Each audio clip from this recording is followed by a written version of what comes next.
Muy buenas tardes, amigos. Este es el programa Diálogos del Montonero. Bueno, aquí en el país hay una narrativa dominante.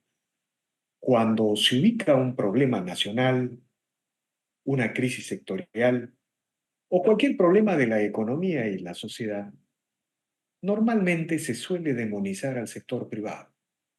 El sector privado, que en las últimas 3 décadas regresó a la minería, a las agroexportaciones, a la construcción, a los servicios, es demonizado como el responsable de las brechas sociales, como responsable de los problemas de exclusión e incluso se le responsabiliza el aumento de la pobreza. Sin embargo, hay que señalar que en las últimas 3 décadas el Estado, de una u otra manera, se ha ido construyendo como un fenómeno burocrático tan impresionante que no es exagerado sostener que el Estado peruano es uno de los estados burocráticos más evidentes en la región.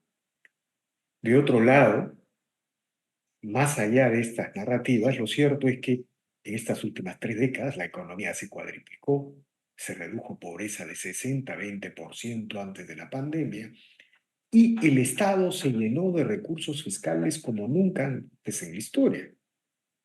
Hay pocos antecedentes en el proceso histórico peruano en términos proporcionales que indiquen la cantidad de recursos que maneja el actual Estado peruano. De un PBI de aproximadamente 240.000 millones de dólares, el Estado consume en su presupuesto una tercera parte en el gobierno central, en las regiones, en los municipios, en las empresas públicas. Y este Estado no brinda, no ofrece ningún servicio.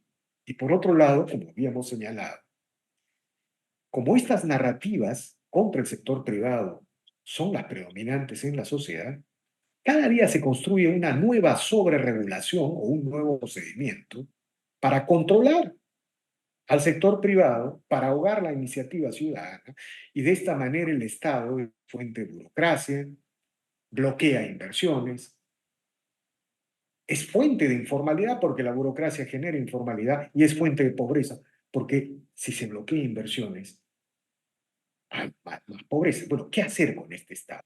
El día de hoy hemos convocado a José Luis Tapia, él es un economista ya de larga trayectoria en el país, es el presidente del Instituto Peruano de Libre Empresa, una ONG de claro contenido liberal, y bueno, en estos momentos en que aparecen los Javier Mileis en el continente, lo hemos convocado para reflexionar sobre estos temas. Buenas tardes, José Luis, gracias por la conversación. Muy buenas tardes, Víctor. Muchas gracias. Bueno, quería empezar por esta idea. Si yo te pidiera describir el Estado peruano, caracterizar, ¿no? Hacer un diagnóstico, ¿cuáles son las cosas que se te vienen a la mente, José Luis? Es un gobierno ilimitado, es decir, no hay una manera de frenar su expansión a menos que haya un partido político que tener arraigo. Y esto es porque los estados crecen a razón de que la derecha es la que está abdicando de sus funciones de contención. Y por eso decimos que nosotros no vemos en el panorama político a una derecha que haga los contrapesos al estatismo, que ese sería el nombre actual para el Estado, estatismo, y ponga, como se dice, adelgazar el Estado. Lamentablemente no tenemos partido político de derecha.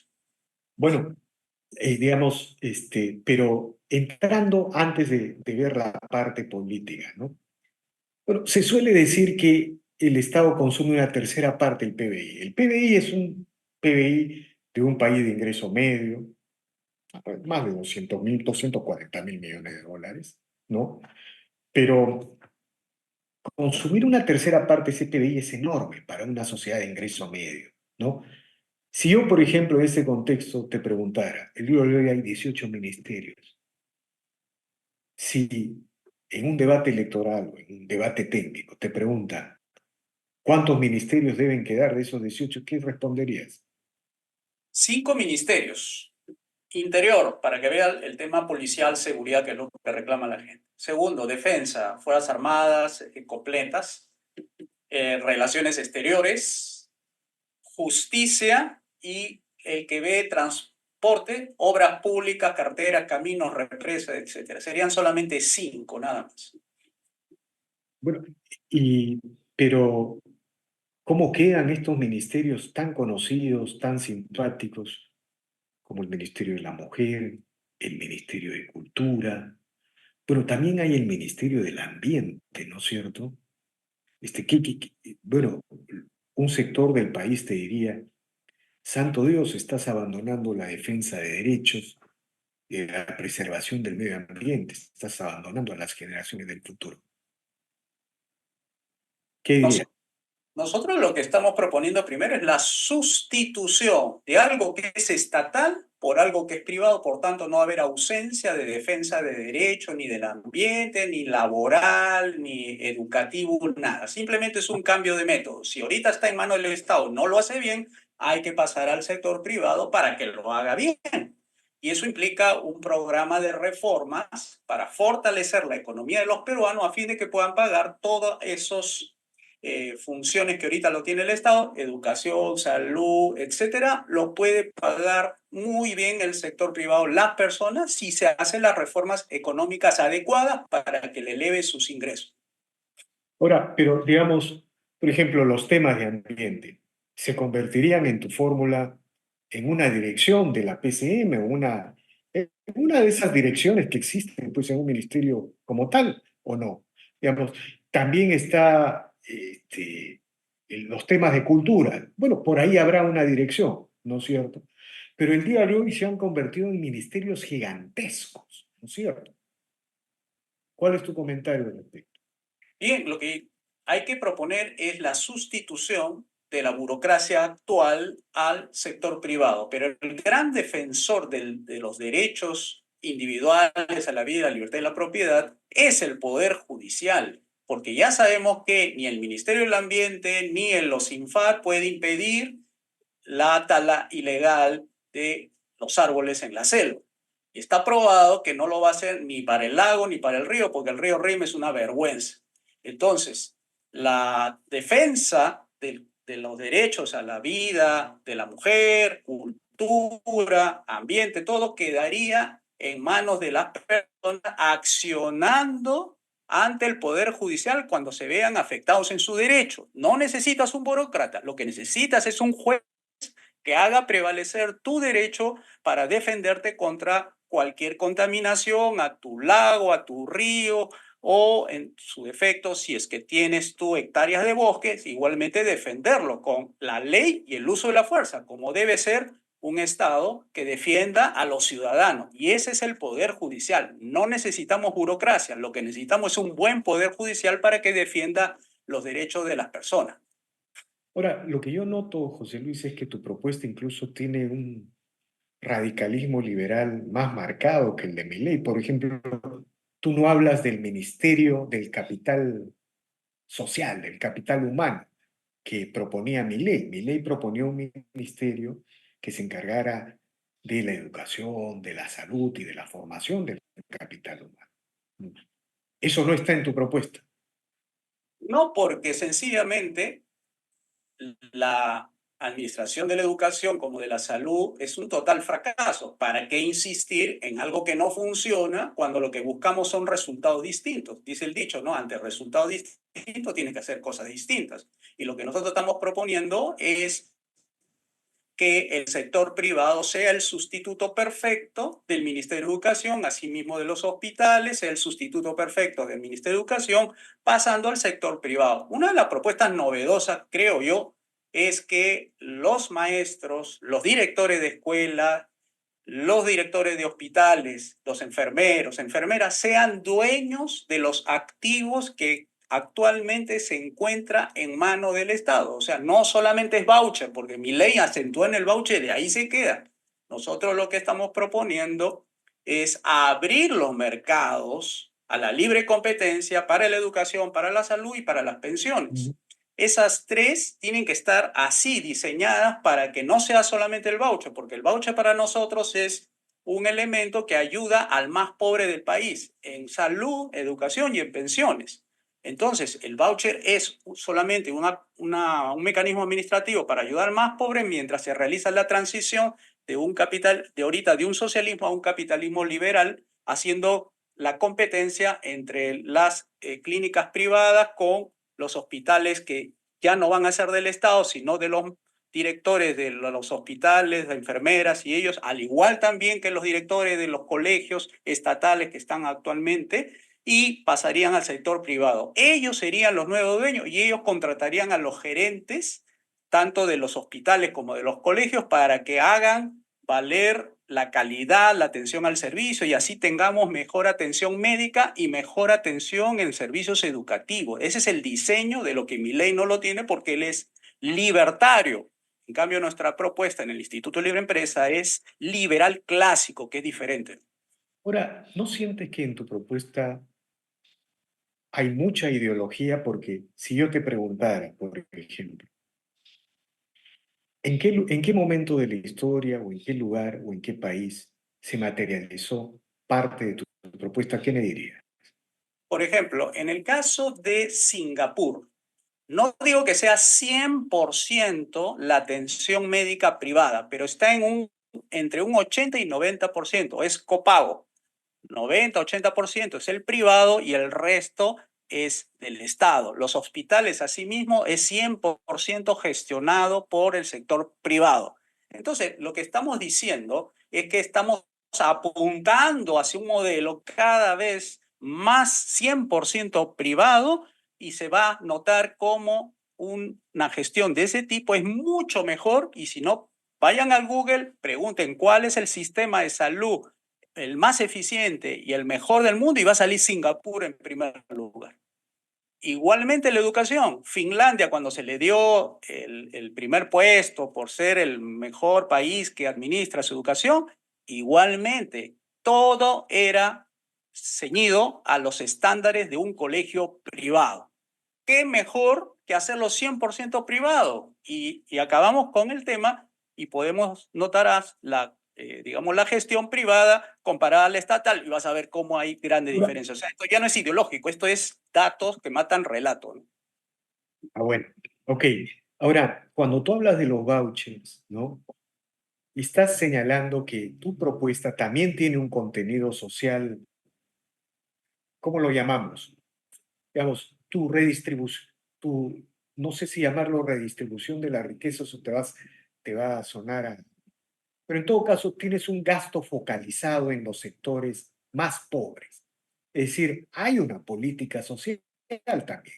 No eres el liberal que ignora los bolsones de exclusión que inevitablemente se generan en cualquier sociedad en desarrollo, en crecimiento. ¿A qué te refieres con el voucher? Porque el voucher es una medida de alivio de la pobreza para los padres preocupados, que el mientras tanto dirán, ustedes van a realizar una reforma en estos momentos y va a acomodar la economía y sé que dentro de eso va a haber algunos que van a perder su trabajo porque se va a modernizar la economía y van a encontrar mejor. Bueno, ¿qué hacemos con los más pobres mientras tanto? Y esas son medidas, no es una política de largo plazo, sino son una medida transitoria mientras los pobres sean pobres y dejen de ser, desaparecerán los vouchers. Pero mientras tanto, solamente al más pobre, es decir, más o menos ahorita está el 30% de la población, 10 millones de pobres.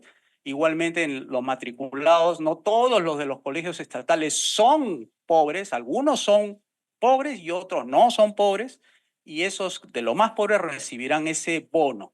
Es un bono, es decir, un cheque que va a las ventanillas del colegio y figura su nombre de los beneficiados con el presupuesto del Ministerio de Educación que se le da a la persona para que matricule a su hijo y el colegio mira la base de datos, sí, figura aquí el señor que padre familia con el nombre de su hijo y el colegio es el que cobra, no el padre. El padre simplemente matricula a su hijo en cualquier colegio privado y inmediatamente ya está matriculado y es el Estado mientras tanto dure la pobreza. Cuando el padre encuentre trabajo y por efecto de la reforma liberalizadora del mercado con inversiones privadas de toda parte del mundo, ya no será necesario porque padre de familia, de no tener trabajo a tener trabajo, ya desaparece la necesidad de voucher, ¿no? Ahora bien, me gustaría pasar a algunos temas concretos ya de la economía. Hemos hablado la visión que ustedes representan. Si yo te pregunto, José Luis, sobre las causas de la recesión, ¿no? El Perú el año pasado ha estado en recesión, ha empezado un ciclo de crecimiento muy bajo, menos de 3%, y eso no da para reducir pobreza. ¿Cuál es tu diagnóstico de este escenario? Tenemos leyes malas y esas leyes malas están originando que la economía se resienta a tal punto que los actores que toman las decisiones de inversión desconfíen de las palabras que el gobierno, en este caso representado por la presidenta o el ministro de Economía, le vayan a creer. ¿Por qué? Porque están atados de mano. Las leyes malas han atado de mano al gobernante, ¿no? Porque promete cosas que no lo va a poder hacer y igualmente el ministro de Economía se dedica a gastar.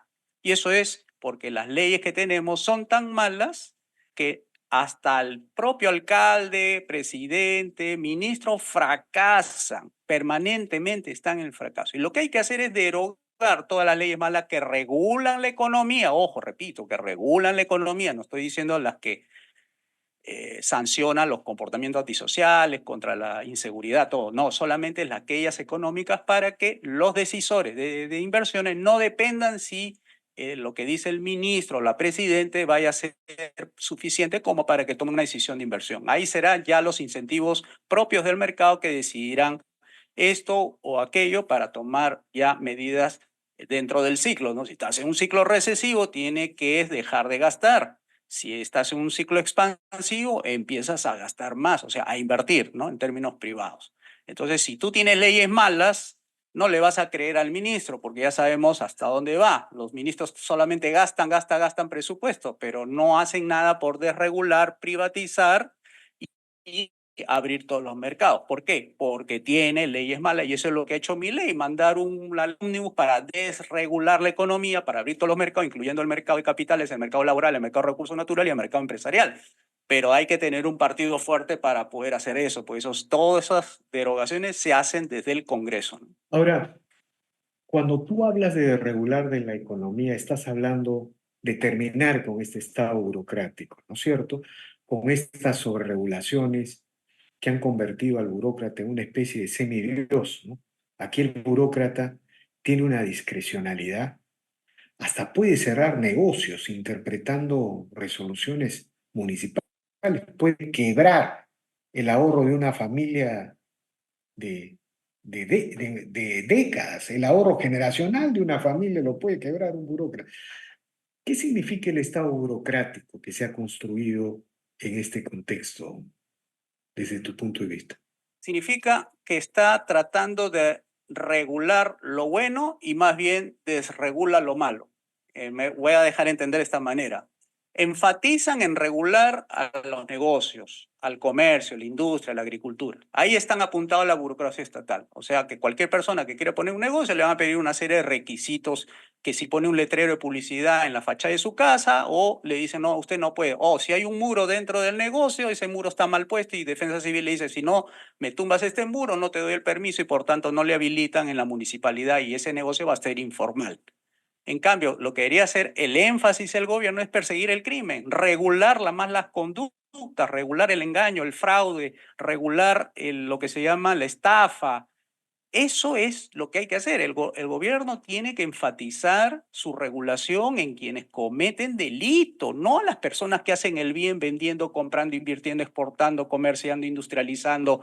Cuando ellos lo que tratan de hacer es lograr sus objetivos de vida, ¿no? Como cualquiera de nosotros que tratamos de ganarnos la vida a través de la compra, la venta, trabajar para una empresa o hacer X o cual cosa. Pero aquí hasta al revés las cosas. Aquí persiguen a los comerciantes, les cierran su negocio, le ponen un letrero, SUNAT le cerró su negocio por 30 días, y mientras los ladrones andan afuera, o el sicariato avanza, o extorsiona, o la policía en lugar de cuidar pide coima. Entonces está al revés la situación. Acá se regula lo malo y se premia lo bueno, ¿no?